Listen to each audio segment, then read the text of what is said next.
Light camera action. শুরু হচ্ছে আজকে নতুন ব্লগ।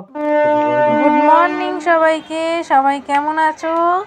সবাই ভালো আছো? চলো, আগামী দিনে বলেছিলাম যে কোথাও একটা যাব, তো বেরিয়ে পড়েছি সবাই ঘুরতে।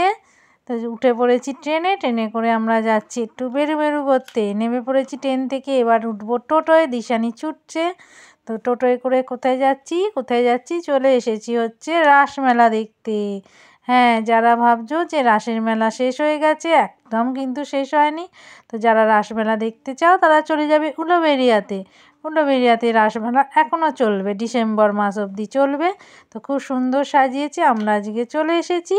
তো একটু প্রথমে রং ঢং করে একটু হাঁটাচলা করে ভিডিও বানিয়ে নিচ্ছি, রিলস বানাবো বলে। কিন্তু দেখো, ক্যামেরাম্যান ক্যামেরা ধরে আছে, আর আমি আর দিশানি একটু ঘুরে ফিরে রিলস বানিয়ে নিচ্ছি, যেগুলো পরে আপলোড করব কোনো গানের মাধ্যমে। তারপর চলে এসেছি রাস দেখতে। দেখো, আর এখানে দিশানিকে দেখো, যেহেতু এখানে ছেলে আর মেয়েদের আলাদা লাইন, দিশানি ওর পাপার সাথেই যাবে, ওর পাপা আসে না কেন সেটা নিয়ে কাঁদছে। তো এখানে নানা ধরনের মডেল করেছে। কি মডেল করেছে সেইগুলো একটু বলে দিই।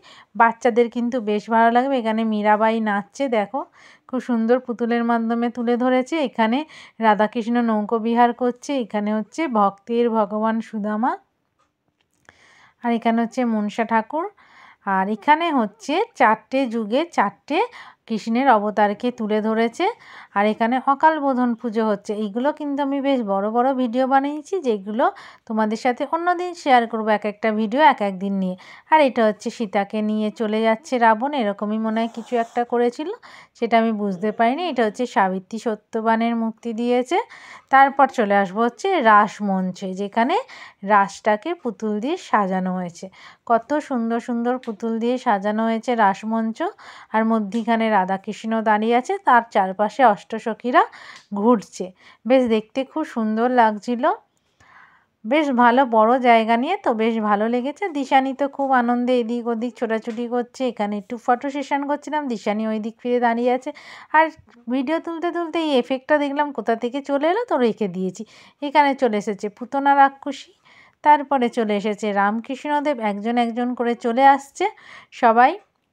তো দেখো, এখানে হচ্ছে শ্রীকৃষ্ণ ননি চুরি করছে, ওখানে যশোদামা ওনাকে মারছে। আর এখানে হচ্ছে রাখাল আর গরুর যে বাঘের গল্পটা আমরা পড়েছিলাম সেইটা।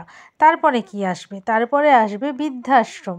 খুব সুন্দরভাবে ফুটিয়ে তুলেছে বৃদ্ধাশ্রমের একটা ছবি। ব্যাকগ্রাউন্ডে কিন্তু গানও বাজছিল। তারপর চলে এসেছি নাগরদোল্লায়। কার তোমাদের নাগরদোল্লা চড়তে ভালো লাগে? সবচেয়ে ইন্টারেস্টিং জিনিস হচ্ছে এইখানে হনুমানের বিয়ে। এটা আমি একটা পরে একদিন আপলোড করব। দেখো হনুমানে কীরকম বিয়ে করছে, এটা তো দিশানির খুব পছন্দ হয়েছে। শুধু বলছে আমাকে ভিডিওটা দেখাও। এখানে হনুমানের বিয়ে। আমরা বিয়ে বাড়িতে পৌঁছে গেছি। পড়ুক বা বিয়ে বাড়ি নাই পড়ুক, আমাদের কিন্তু একটা বিয়ে দেখা হয়ে গেল। তারপর হচ্ছে চারদিকটা কি সুন্দর সাজিয়েছে। ওপরটা এরকম একটা ঝাড়বাতি লাগিয়েছে, চারদিকে মানুষজন ঘুরছে।